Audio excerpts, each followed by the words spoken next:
What were the biggest surprises and disappointments from the Denver Broncos defense in the first half of the season, and what might they be able to do in the second half to build on the success that they found here a little bit in recent weeks? Well, we're going to dive deep into that and much more on today's brand new episode, Locked on Broncos. You are Locked on Broncos, your daily Denver Broncos podcast, part of the Locked on Podcast Network, your team every day.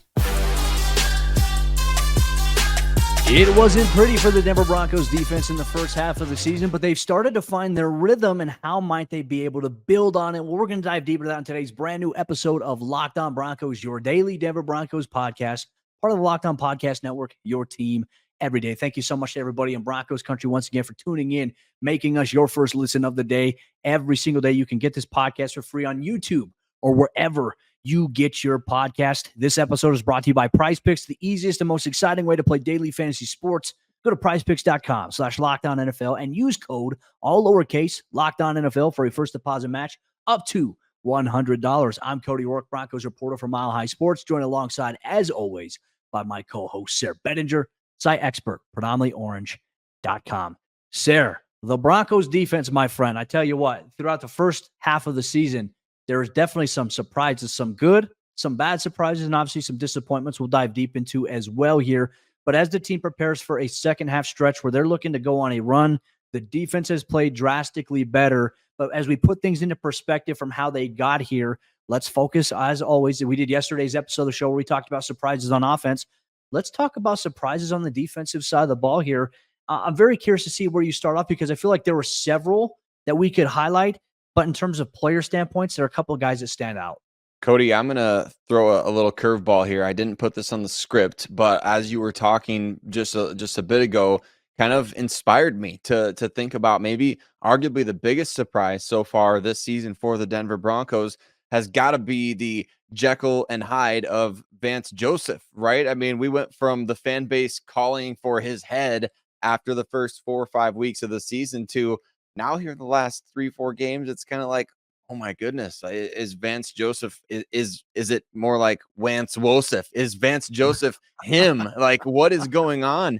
It's the biggest turnaround I think we could have possibly seen in the first half of a season, from going from allowing 70 points against the Miami Dolphins to giving up just 28 points in 2 games against the Kansas City Chiefs. I mean, is there a bigger surprise than that?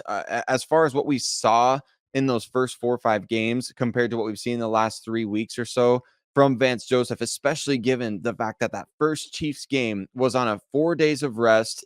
There was no confidence from the fan base that there was any sort of way you were going to be able to even limit the Kansas City Chiefs, much less for 2 games against them, hold them to 28 total points and no touchdowns for the first time since what did I read, Cody? Was that was the first time that the Kansas City Chiefs didn't score a touchdown in a game since 2019 or 2021, something insane like that. So my goodness, I mean, yeah, you inspired me as you were kind of talking through the just kind of teasing everything. Like, man, Vance Joseph and that turnaround has got to be the biggest surprise so far. I think that's a fair point to make, and I'm glad you brought it up as well. And look, I think that as Denver has gone through this wide up and down roller coaster of a season, remember through the first 5 weeks, they had the worst DVOA in NFL history in 60-something years. Like that, we were like, oh, this is historic pace. Like there is no way that Denver's going to maintain course. A shout out to Vance Joseph. He's done a terrific job. And look, I think one thing I want to make very clear, those players inside that locker room, the key leaders there, they have been behind and have been supporting Vance every step of the way, even when things were really bad, especially following that Miami Dolphins game, which we're all, I think, going to want to forget about at some point. That was just a weird anomaly to this very wacky NFL season. So, yeah, I agree with you there. I'm going to give a player here that I feel like has probably been the biggest surprise to me through the first half of the season, and that's going to be outside linebacker Nik Bonitto. I mean, Sayre, you and I coming into the offseason, a lot of our player profile series, our storylines, things that we wanted to see for this season was basically on defense saying, can Nik Bonitto take the next step forward, right? And they obviously went and they got Jamar Cain in the offseason, and we factored in, okay, well, now they have Randy Gregory, they have Frank Clark. How is Nik Bonitto going to fit into the mix? And all of a sudden, Nik Bonitto has emerged into the guy to the point where the Broncos are like, all right, bye Randy Gregory, bye Frank Clark. It's Jonathon Cooper and Nik Bonitto's show. And I would say that those two guys have probably been huge surprises to me on the defensive side of the ball, but even more so impressive, Nik Bonitto's ascendance and what he's done from last year to this year. I mean, it is different, Sayre, and he deserves all the kudos. He is an entirely different player. And man, you see him playing with confidence. I don't know if you saw early on that first drive against the Kansas City Chiefs where Denver forced a 3-and-out. Mahomes on that third down was scrambling to the right and was trying to get something. Nik Bonitto pressured him and brought him down. And those two guys were jawing back and forth. Like, Nik Bonitto is not scared of the moment. To me, that was huge. That was a surprise.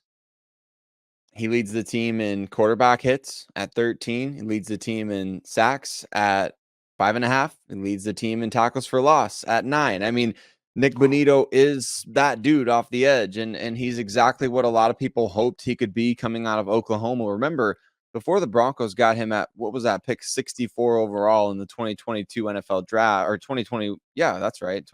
Yeah, he was a rookie last year. So, Cody, before the Broncos got him there was a lot of talk about him as a potential first-round guy, right? I mean, they're pass rushers. You always look at the twitchy, athletic pass rushers as potential first-round picks, and you do see teams fall into that trap quite often. I think even from the same draft class, Odafe Owe for the Baltimore Ravens, right? I mean, super athletic, really great option off the edge in terms of his speed, burst, all those sorts of things, but production wasn't always necessarily there at Penn State.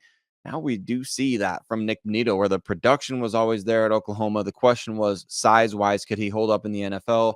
Man, we're seeing him play a really productive role for the Broncos, and I think we got to give some love as well in the secondary to a guy that, I know you have I had a chance to interview him in the offseason. We talked him up after the finale to the 2022 season against the Chargers. Ja'Quan McMillian. I can't say we're surprised, Cody, but I think for a lot in Broncos country, he has been a surprising development, and certainly for national media who are just now, we saw Brian Baldinger call him out on his Twitter account as well. Ja'Quan McMillian, he's been a very surprising development considering the Broncos started the season off with Essang Bassey in that nickel spot.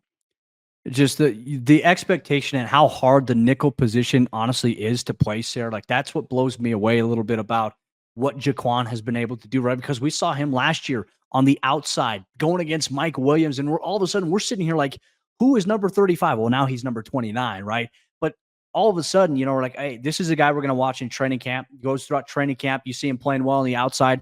You see him playing well in the nickel in the preseason. Obviously had a sack, I think, in that first preseason game that Denver had playing the nickel. And all of a sudden, K'Wan Williams goes down with the injury, and they roll with Essang Bassey just because he's got the experience. He's a little bit of an older guy. And Bassey, had a great preseason. And then he started to struggle in the regular season, and Denver made the switch to Ja'Quan, and all of a sudden Ja'Quan has taken the opportunity. He's run with it. I mean, he had 6 tackles this past week against Kansas City, 1 pass defense. He had 2 tackles for a loss, including 2 key stops on third down, and not to mention the interception of Patrick Mahomes, just the instinctual nature that we're seeing him play. And all of a sudden now, like, Denver's in a position, I think we were coming into it after K'Wan's injury. I think you and I were having conversations. I don't know if we had him necessarily on the show, but we were talking about, okay, well, now with K'Wan's injury, like, what does Denver do at nickel in 2024? Like, what is their plan? Well, I think they have their plan now. I think they have their guy. And look, it's not going to cost you an arm and a leg to be able to have that. And he's a guy that is continuing to grow. He's continuing to ascend, and you can use his skill set to do some really good things. And he's off to a great start. If he can play big in big moments against teams like Kansas City, Sayre, I think that he can play here in this league. We've seen him not shy away from the moment. Ja'Quan's got good ball instincts. He's got great technique. This is a guy that, look, I wish I could go into the depth about how much this guy prepares. Like, all of last season when he was on the Broncos practice squad, he was preparing. He was taking notes. He was documenting and watching film as if he was going to play that week. And that's something that Broncos DB coach Christian Parker has lauded about him. But then he's like, we weren't surprised. Like, when week 18 came around, Christian Parker told me we weren't surprised. We knew J-Mac was going to go in there and play because he prepared every week as if he was going to play. He knew the game plan. He knew the scheme. He knew what the opposing wide receivers were doing. He knew the game plan about what they were maybe trying to attack. And this is how he prepares his game. Well, now he's a starter. He's excelling in that, and he's doing it even more. So for me, massive, massive surprise here in the first half of the season for the Denver Broncos and Broncos country. We want to ask you as well, when you look at the Broncos defensive side of the ball, who were some players? What were some of the biggest surprises, in your opinion, in the first half of the season? Well, we're also going to go on the flip side of that. We're going to talk about which elements of the team, which players have disappointed so far through the first half of the season. You're going to get all of that on today's brand new episode, Locked On Broncos. Today's Locked On Broncos is brought to you by our friends over there at PrizePicks, and PrizePicks is daily fantasy sports done right. PrizePicks is the most fun that I've had, winning up to 25 times my money this football season.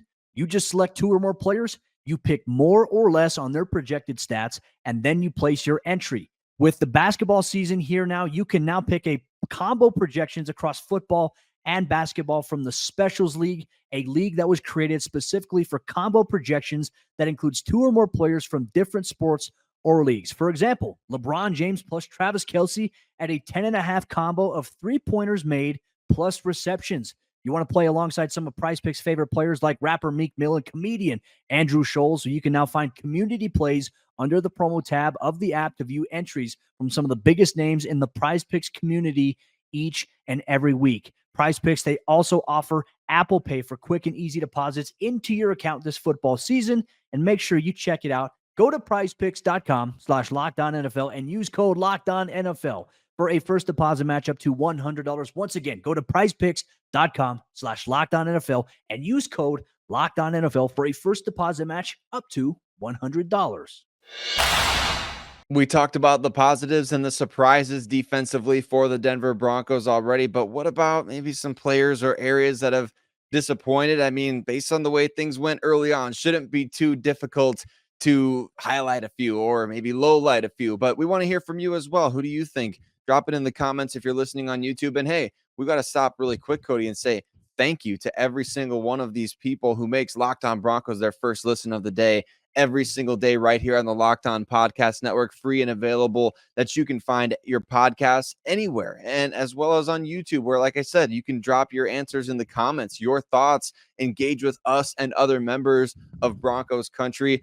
As well as if you would take the time, we would really appreciate if you subscribe to the channel. It means the world to Cody and I to have your support, and we love getting to interact with you as well. So disappointments defensively for the Denver Broncos early on in the 2023 season. I mean, like I said, it's not going to be too hard to pinpoint some players, some areas. We've already seen the Denver Broncos bench a couple of guys, cut some. I mean, it has been ruthless out there in terms of the only thing they didn't do that fans were calling for, really, Cody, was fire Vance Joseph, which seems to be the right decision at this point. He's really helped turn things around, obviously.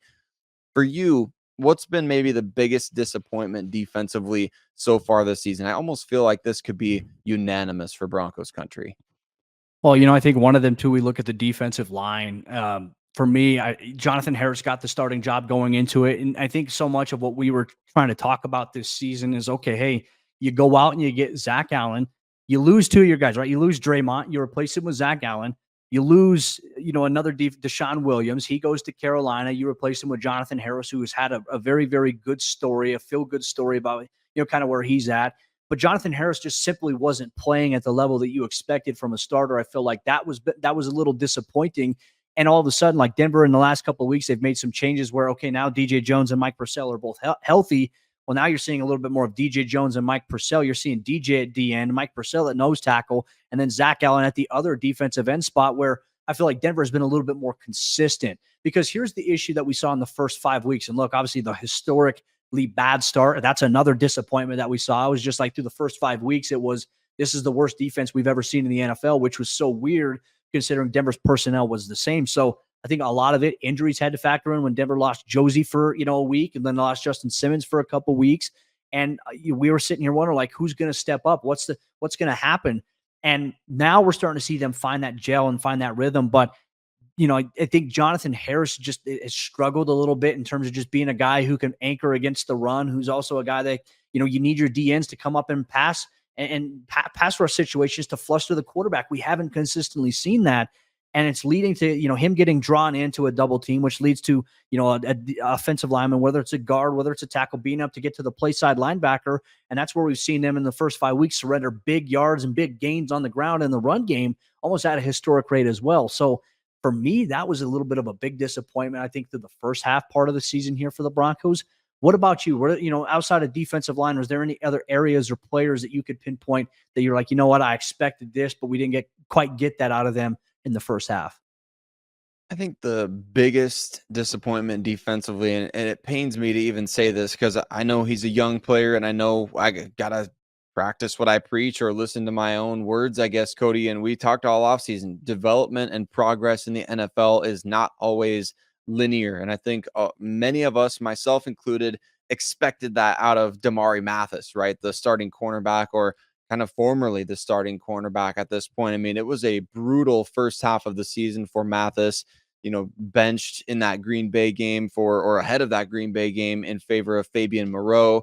It seems like every time the ball is thrown Mathis's direction, it's a big play for the other team. It just feels that way. I know it hasn't been all bad this season. He has made some plays, but really feel like Mathis, the Broncos put a lot of faith in him. George Payton said early in the offseason they feel like he's a starting caliber corner in the NFL. I'm sure that sentiment remains.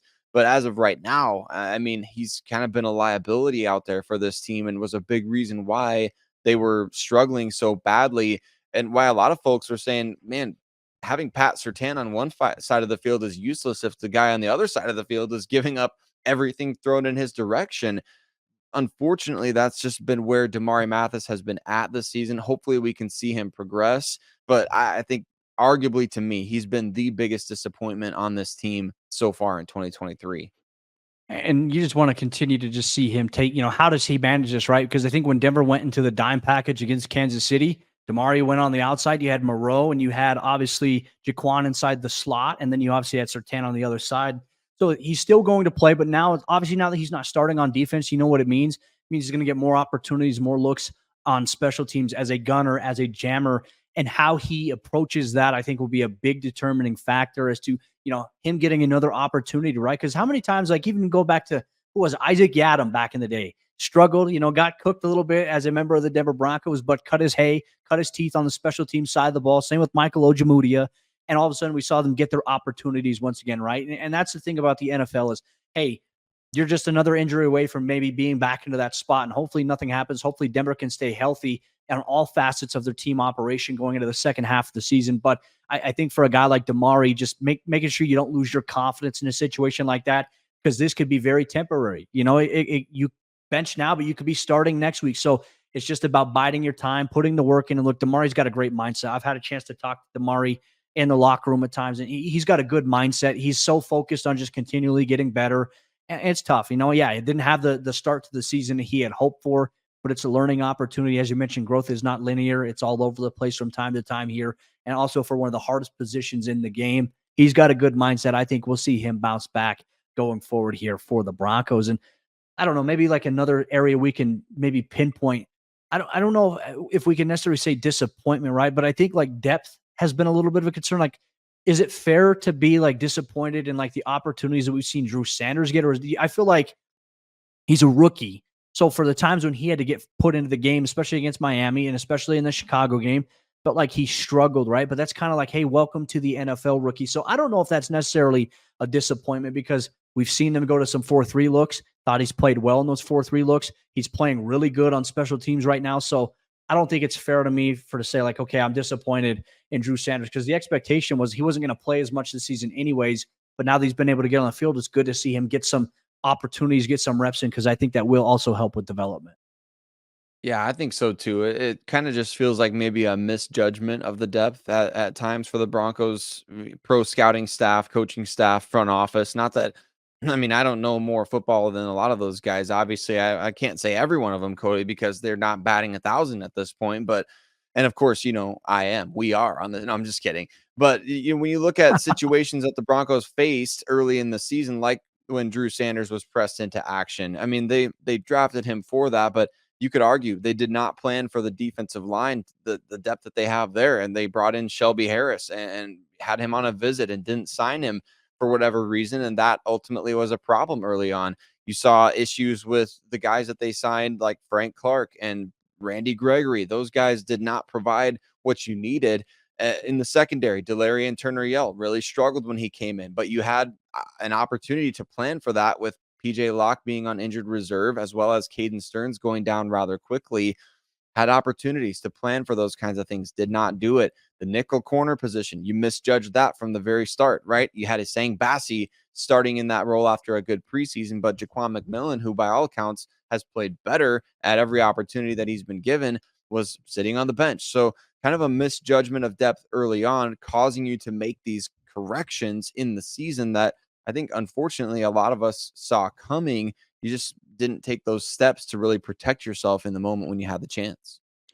And that's a learning lesson, I think, on the player side and also on the coaching side, too. I'm very curious to see how things will turn about here in the second half part of the schedule for the Broncos. And Sayre, that's going to lead to us talking about when it comes to the Broncos defense, what do we want to see more of or for them to improve on in the second half part of the schedule? Well, Broncos Country, you're going to get all that on today's brand new episode, Locked On Broncos. Today's episode of Locked On Broncos is brought to you by our friends over there at DoorDash. And folks, whenever the game clock stops, that's time to order in with DoorDash. Get all of your local favorites delivered directly to your doorstep on game day. So you don't have to go out there and pick something up. They bring it directly to you. Now, if you're in the Denver area, some local favorites that I personally love, you've heard me mention Illegal Pete's several times. My go-to is obviously a protein-packed burrito with double protein chicken and steak. On top of that, rice with a little bit of queso inside of it. Or you can never go wrong with one of their quesadillas as well. It's fantastic. It's fresh. And that's what I usually get if I'm watching the Denver Nuggets play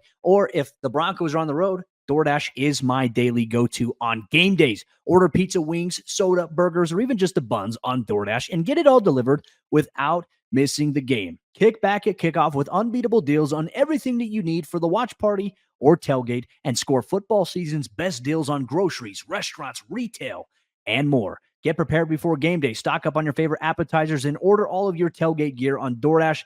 Then get ready to watch your team win.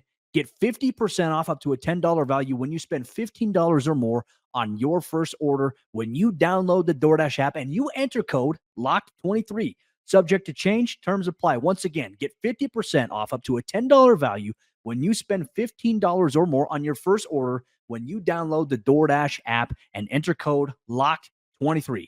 Subject to change, terms apply. As we jump into the fourth quarter action on today's episode, Locked On Broncos, once again, just want to say thank you so much to everybody in Broncos Country for bearing with us through the bye week blues. We appreciate you for rocking with us every single day, all year long here on the Locked On Podcast Network, your team every day. You can get this podcast for free on YouTube or wherever you get your podcast. So thank you so much, Broncos Country, and all the everydayers out there who consistently listen, who consistently engage with us. Means the world to us. Thank you for making the show exactly what it is here.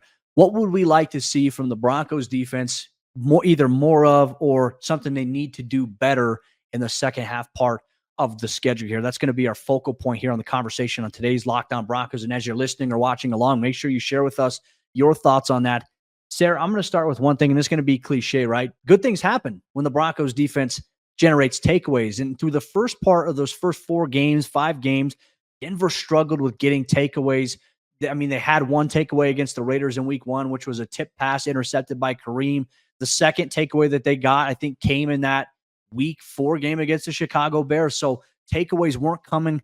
Denver found a way this past week against Kansas City to generate 5 total takeaways.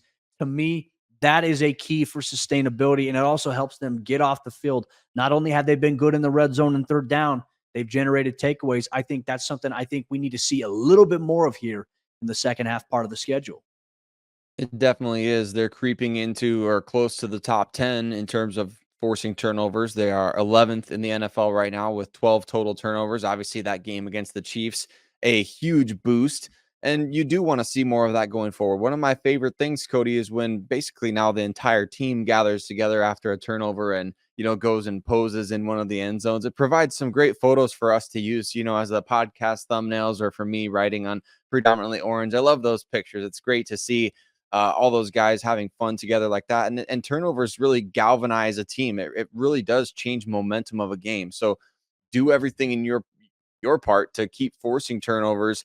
I think also, continuing the success on third downs and in the red zone. As I'm looking at the Broncos statistics for this season, Cody, they are 12th defensively in the red zone. There was a point there where I think shockingly they were only 31st. I think maybe there was a team, the Vikings at one point were 32nd and allowing every, touchdown opportunity in the red zone. But the Broncos have climbed from being 31st in red zone percentage all the way up to number 12 in the NFL, allowing 50% of opportunities, stay tight in the red zone. And also on third down, I mean, the Broncos were also near the bottom of the NFL at allowing third downs at one point, and now they are all the way up to, get this, 15th in the NFL in terms of third down percentage defensively.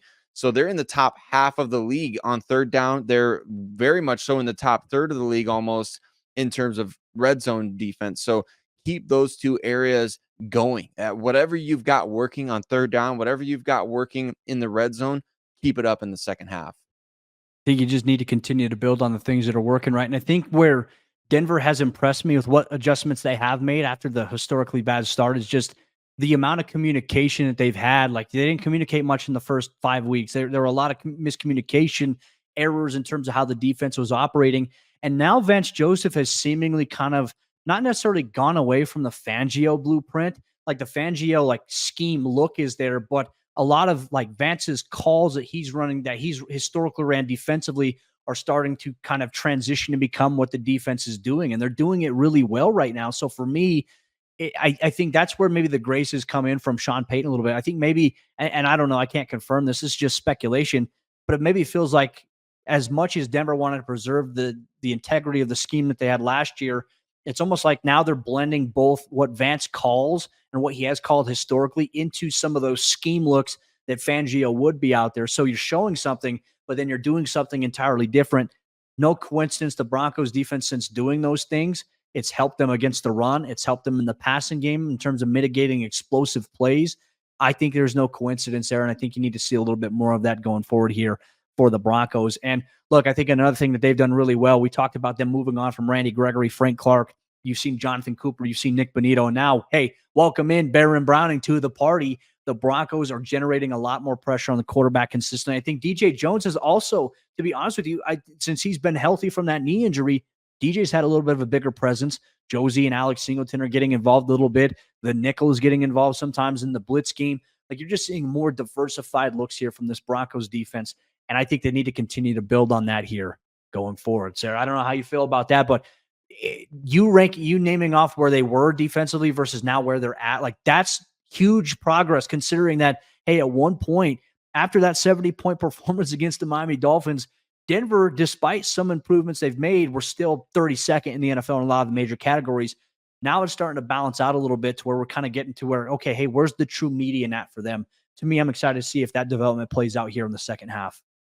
I am too, and I think that means you just gotta limit the low lows, right? You can't have those low moments like you had certainly against Miami, but maybe not even like you had against the Washington Commanders, where you had a 21-3 lead and you blow it because the defense is just giving up big play after big play.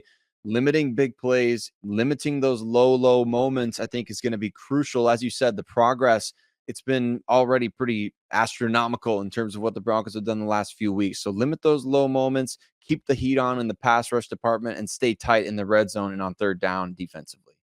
That's the biggest thing here. Well, Broncos Country, we want to hear from you. As always, what are your thoughts on the Broncos defense, the biggest surprises, the biggest disappointments, and what you want to see more of from this team and this unit specifically going into the second half part of the schedule? If you're watching on YouTube, comment it. If you're listening wherever you get your podcasts, you can always interact with us on social media, on Twitter and Threads. I'm at Cody Roark NFL. Sayre's on Twitter at Sayre Bedinger, and you can always interact with the Locked On Broncos Twitter handle at Locked On Broncos here. We appreciate you so much for rocking with us.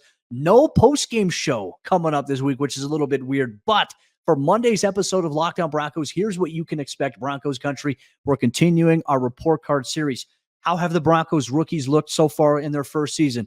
What have the second-year players for the Broncos looked like? And more importantly, what do we want to see these guys all do in the second half part of the schedule to take the next step forward? You're going to get all that on Monday's brand new episode, Locked On Broncos.